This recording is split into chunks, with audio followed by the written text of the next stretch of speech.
Hey guys, we are going to read A Bad Case of the Stripes by David Shannon. Alright.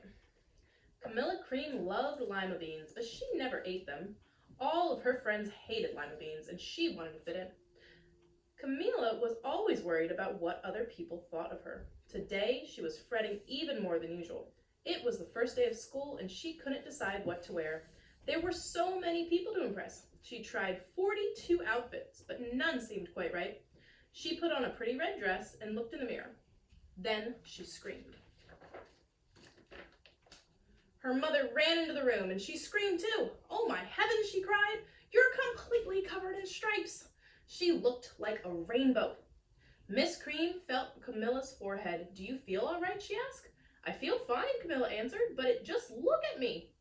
"You get back into bed this instant," her mother ordered. "You're not going to school today." Camilla was relieved. She didn't want to miss the first day of school, but she was afraid of what the other kids would say, and she had no idea what to wear with all those crazy stripes. That afternoon, Dr. Bumble came to examine Camilla. "Most extraordinary," he said. "I have never seen anything like it. Are you having any coughing, sneezing, runny nose, headaches, chills, hot flashes, dizziness, drowsiness, shortness of breath, or uncontrollable twitching?" "No," Camilla told him. "I feel fine." "Well then," said Dr. Bumble, turning to Miss Cream, "I don't see any reason why she shouldn't go to school tomorrow. Here's some ointment that should help clear up those stripes in a few days. If it doesn't, you know where to reach me." And off he went. See what happens. The next day was a disaster. Everyone at school laughed at Camilla. They called her Camilla Crayon, Knight of the Living Lollipop.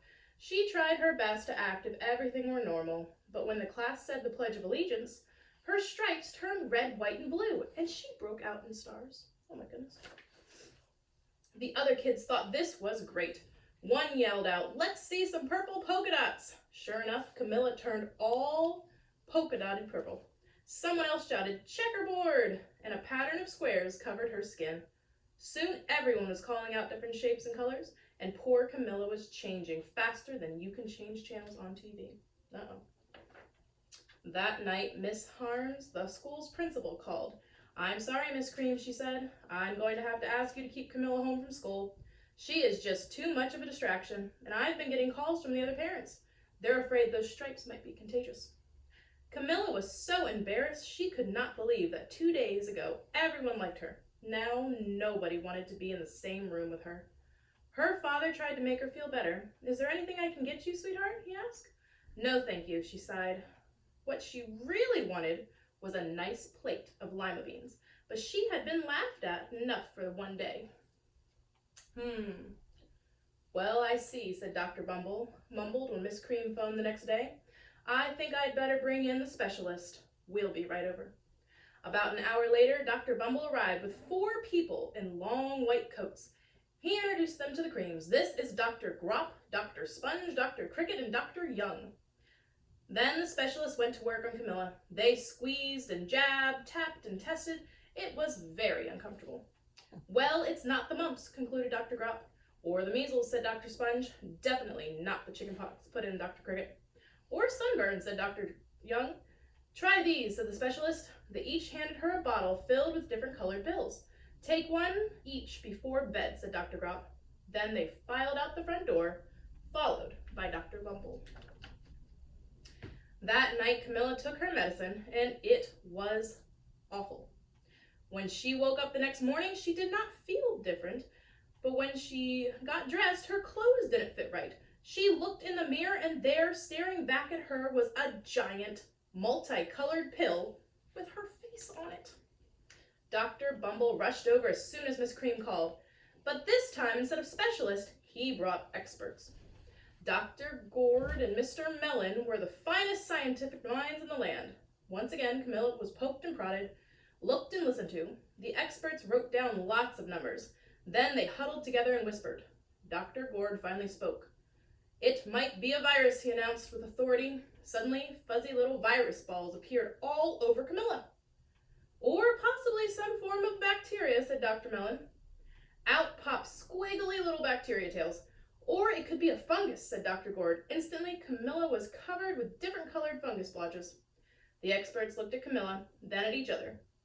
We need to go over these numbers again back at the lab, said Dr. Gord. We'll call you when we know something. But the experts didn't have a clue, much less a cure. By now, the TV news had found out about Camilla. Reporters from every channel were outside her house, telling the story of the bizarre case of the incredible changing kid. Soon, a crowd was camped out in the front lawn. Oh my goodness. Let's see. The Creams were swamped with all kinds of remedies, from psychologists, allergists, herbalists, nutritionists, psychics, an old medicine man, a guru, and even a veterinarian. So each so-called cure only added to poor Camilla's strange appearance, until it was so hard to even recognize her. She sprouted roots and berries and crystals and feathers and a long furry tail, but nothing worked.